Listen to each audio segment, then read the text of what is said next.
नमस्कार, मी सतीश कुलकर्णी. 2008 साली मला प्रथम पिठापूरला जाण्याचा प्रसंग आला. 2008 मध्ये 2-3 वेळा गेलो आणि त्यावेळी या पिठापूरच्या मंदिराचे पीठाधिपती परमपूज्य रामस्वामी यांची माझी भेट झाली. त्यांना मी अक्कलकोट स्वामी दर्शन अंक दिला. ते मराठी बोलत असल्यामुळं फार सोपं झालं. मी त्यांना आपल्या कार्याची कल्पना दिली आणि त्यांनाही खूप आनंद झाला आणि त्यांनी सांगितलं की आम्ही तुमचीच वाट पाहत होतो आणि श्रीपाद श्री वल्लभांनी या स्थानाचे प्रचार करण्याचे तुम्हाला आदेश दिलेले आहेत. मलाही आनंद झाला. त्याच्यानंतर मी जायला लागलो. वर्षातून 8-10 फेऱ्या व्हायला लागल्या. आता अलीकडे 20 फेऱ्या होतात माझ्या. आणि त्यावेळी मला आवर्जून आम्ही जेव्हा रामस्वामींबरोबर गप्पा मारत बसायचो तेव्हा 2-2 तास त्या बऱ्याच गोष्टी सांगायच्या आणि त्यांनी सांगितलं हे स्थान कसं आहे, काय घडलं आणि त्यांचं जे इंग्रजी पुस्तक होतं त्याचं मराठी भाषांतर मी अनेकांकडून करून घेतलं. त्याच्या प्रती छापल्या, त्याही संपल्या. आता काही अडचणीमुळे मी परत छापू शकत नाही. त्यांना त्याचाही खूप आनंद झाला आणि त्याच्यानंतर रामस्वामी कोण आहे हे लोकांना माहिती होऊ लागलं. नंतर मग लोक पिठापूरला गेल्यानंतर त्यांचे दर्शन घेऊ लागले. पुढच्या गोष्टी बऱ्याच वेगळ्या आहेत. आणि त्यावेळी मला रामस्वामींनी सांगितलं की तुम्ही येत आहे हे चांगलं आहे, पण तुम्ही एकदा तरी 7 दिवस इथं तुम्ही राहा, तुम्हाला चांगले अनुभव येतील. कारण श्रीपाद वल्लभांचं जे सध्याचं मंदिर आहे तेच बापूनाचार्य म्हणजे आजोबांचं घर आहे. बाकी तिथं आता बऱ्याच भानगडी सुरू झालेल्या आहेत. त्यामुळं ज्या मंदिरात तुम्ही जाता जिथं 3 मूर्ती आहेत तेच बापूनाचार्यांचं घर, तेच श्रीपाद वल्लभांचं जन्मस्थान हे पक्कं ठरवा. बाकी उचापात्या गेल्यानंतर करू नका. तर श्रीपादाने सांगितलं हे मंदिर कसं घडलं आणि घडता घडता त्यांनाही चांगले अनुभव आले. तर त्यांनी मला सांगितलं की तुम्ही येता 7 दिवस राहा आणि कुणी जे भक्त येतील त्यांना किमान 3 रात्र तरी पिठापूरमध्ये थांबायला सांगा, मंदिरात येऊन बसायला सांगा. पहाटेच्या वेळेस त्यांना श्रीपाद वल्लभांचा पावलांचा आवाज येईल. कारण श्रीपाद वल्लभ इथं बालरूपामध्ये आहेत. मी हेच बऱ्याच भाविकांना सांगतोय, परंतु लोक काहीही ऐकत नाहीत. लोक सकाळी पोचतात, दुपारी निघतात, दुपारी पोचतात, रात्री निघतात.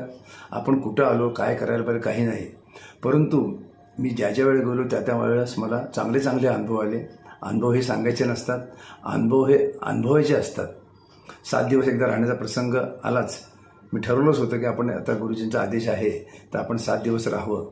7 दिवसामध्ये ते एवढे अलौकिक अनुभव आले आणि आता पूर्ण खात्री पडली आहे की श्रीपाद श्री वल्लभ पिठापूरला आहेत. आलेल्या भक्तांना आशीर्वाद देतात.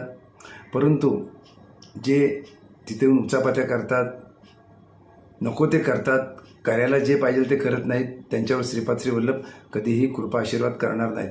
कारण लोक कशासाठी येतात हेच त्यांना कळत नाही आणि कशासाठी तिथं जायला पाहिजे आणि काय करायला पाहिजे हे जोपर्यंत लक्षात येऊन त्याप्रमाणे आचरण करत नाहीत तोपर्यंत परमेश्वराचे आशीर्वाद म्हणण्यापेक्षा श्रीपाद श्री वल्लभांचे कलियुगाचे तारक जे आहेत त्यांचे आशीर्वाद होणं फार अवघड आहे. आपल्या आयुष्यात आपण कितीतरी वेळ वाया घालवतो. कारण नसताना दवाखान्यामध्ये 1-2 महिने राहतो, कारण नसताना नाही तिथं जातो. तर देवाच्या दारात लोकांना 365 दिवसापैकी 3 दिवस किंवा 7 दिवस उपलब्ध होऊ नये यासारखं त्याच लोकांचं दुर्दैव नाही असं म्हणायला हरकत नाही.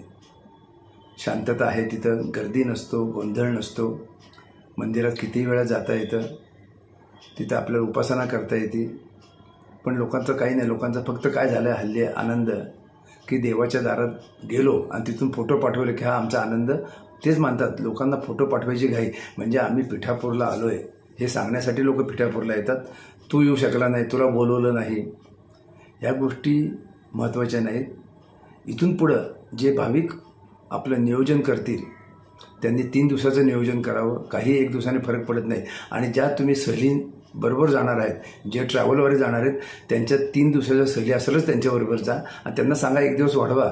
थोडंफार काय 500-500 रुपयांनी फरक पडत नाही आणि 3 दिवस राहा. त्यातले 2 रात्र तर तुमच्या प्रवासातच जाणार आणि 2 रात्र तुम्हाला तिथं राहायचा आनंद मिळेल.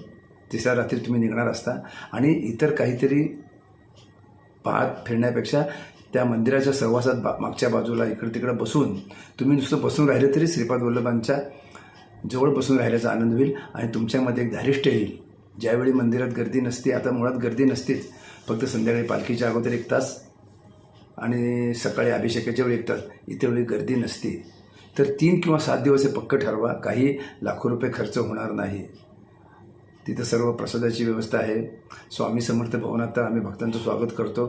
स्वामी समर्थ भवनात ज्या सोयी आणि सेवा आहेत अशा तुम्हाला इतर कुठेही पाहायला मिळणार नाहीत. भले मी खात्रीशीर सांगतो, तिरुपतीलासुद्धा आता हल्ली पैसे जास्त घेतात, सोयी नाहीत. अन्य महाराष्ट्रातल्या तीर्थक्षेत्री पैसे घेतात, कोट्याधीश अब्जाधीश असूनसुद्धा ते पैसे घेतात. तिथे काही सोयी नाहीत, सेवा नाहीत. परंतु आम्ही आलेल्या भक्तांचं स्वागत आणि त्यांना आनंद देण्याचा प्रयत्न करतो. तर रामस्वामींचा जो आग्रह होता आणि त्यांची जी इच्छा होती की भाविकांनी पिठापूरला यावं आणि 3 ते 7 दिवस राहावं, असं काही लोकांनी जर मनात आणलं तर निश्चितच रामस्वामींच्या आत्म्यालाही शांती मिळेल, त्यांनाही बरं वाटेल आणि तुम्हालाही गेल्यानंतर वाटेल की एकदा काय, महिन्यातून आपण एकदा यायला हरकत तर नाहीच, येणारच, पण वर्षातून 2-3 वेळा येऊ. महिलांनी तर आपलं माहेर समजून यावं, 3 ते 7 दिवस राहावं. पुरुषांनी यावं, 3 ते 7 दिवस राहावं. सतत 7 दिवस नसेल तर वर्षातून 2-3 वेळा यावं. हल्ली ट्रॅव्हलवालेसुद्धा भरपूर प्रमाणात येतात, परंतु त्यांनासुद्धा तुम्ही आग्रह करा, 3 दिवसाचा आपण करू. एकाच वेळी दत्त परिक्रमा, दत्त यात्रा करून नुसतं धावपळ करण्यापेक्षा एका तीर्थक्षेत्री राहून जर उपासना केली तर तुम्हालाही एक मानसिक आनंद होईल.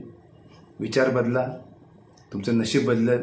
विचार बदला, तुम्हाला आशीर्वाद प्राप्त होईल आणि तो आशीर्वाद प्राप्त करून घेण्यासाठी तुम्ही निर्णयात बदल करा.